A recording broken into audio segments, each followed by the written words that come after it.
Valjakasta. Tuossa myöskin toisessa laidassa, siitä lähdet.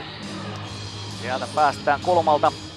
Valjakka juonii keskelle Hokkaselle, Hokkanen Kiviselle ja ne menee! Juho Kivinen on tällä kaudella se mies, joka tekee M-tiimin ensimmäisen kotiottelumaalin.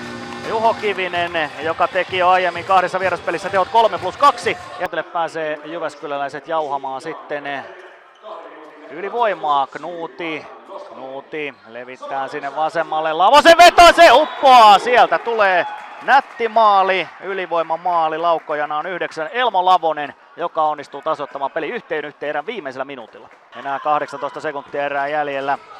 Vielä Aki Mäkinen hakee täältä syöttöä. Sitten on Porttikiven paikka ja Porttikivi iskee. Vain 12 sekuntia erätaukoa tiimin uudelleen johtoon.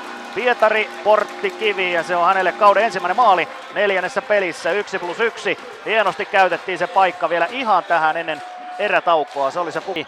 Ja kulmaukseen jälleen Lavoselle, Lavonen, nyt vetää Knuuti keskeltä, Porttikivi saa peittoon ja sitten Manninen täräyttää keskeltä. Siitä sitten 2-2. Markus Manninen, joukkueen kapteeni ja 7. maali hänellekin tällä kaudella jo. Vielä, niin siihen kun olisi vaan hakenut läheltä kavereita, niin... Oi kun hyvä syöttö ja sieltä iskee Matias Knuuti ensimmäistä kertaa tänään. Vierasjoukkue menee myöskin johtoon 3-2 ja maalin tekijä numero 7. Matias Knuuti vastassa, siinä ei ole kauan siitä kun Kähkönen pääsi juuri aika hyvään vastahyökkäykseen. Ja Onni Kähkönen ja kaukaa upottaa Onni Kähkönen ja peli on jälleen sitten tasan 3-3. Onni Kähkönen onnistuu aika hienoon paikkaan ja Kälkäiselle takaisin, Timo Elomalle pallo palautuu. 4 minuuttia on vielä jäljellä, 4 minuuttia suunnilleen. Nyt tulee hyvä riisto, Kokko ujuttaa nätisti siitä 4-3. Nyt tuli virhe, aika karkea virhe alakerrassa. Odottelee Mäkinen pelaa tänne Valjakalle vasemmalle. Valjakka, Pulkkinen pääsee katkoon, 2-1 tulossa. Tuomala petaa siinä hyvän iskupaikan, Elmo Lavonen karkaa ja rassuttaa sieltä jo 5-3. Hieno vastahyökkäys. Elmo Lavonen, nyt tulee näitä pieniä lapsuksia. Vähän parannettavaa noissa, mutta todella innokkaasti kyllä pelannut tänään.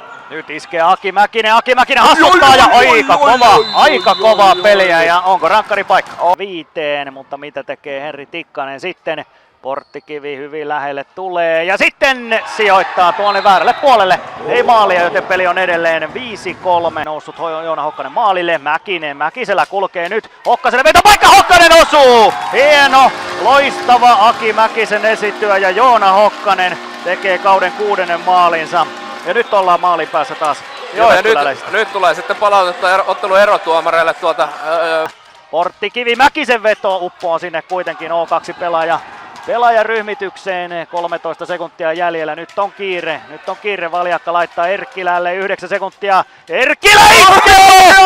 7 sekuntia jäljellä, kun Eetu Erkkilä iskee pelin tasoihin. Ja sehän oli röyhkeä. Oli vähän sanomassa. Ei viiti tällaisessa tilanteessa puhua päälle, mutta kyllä. Joka laukkoi ja epäonnistui. Hokkanen harhauttaa ja nostaa maalikattoon. Oli hieno viimeistely. Vetäjänä nyt ensimmäinen vetää. Raulo ei onnistu, Pulkkinen torjualla kulmasta. Voittomaali kilpailussa, Mäkinen vastaan Tikkanen.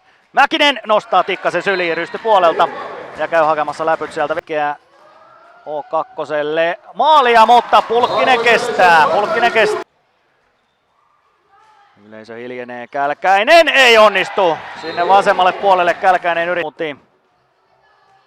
Pientä hämyä siinä ja sitten pallo menee vähän sivulle ja se oli epäonnistunut. Pallo käy sivulla Matias Knutilla. Kyllä ja tässä nyt. Tässä Tikkanen, upottaako Onni tämän, onko Onni tänään myötää Latvalaa? Onni on myötä, sinne menee. Onni Latvala. Tuomala hakee sieltä tilaa, mies ja pallo liikkuvat ja Tuomala upottaa tämän, kestää paineet. Lisäpiste ja Suomen Cupin jatkopaikan, vastassa edelleenkin Tikkanen ja sieltä Porttikivi upottaa ja tiimi voittaa. M-team voittaa kotiavauksensa 6-5 voittomaalikilpailun jälkeen, tiukalle se meni. O2 Jyväskylä tarjosi hienon vastuksen, johti tuossa 2 maalilla ottelua 2.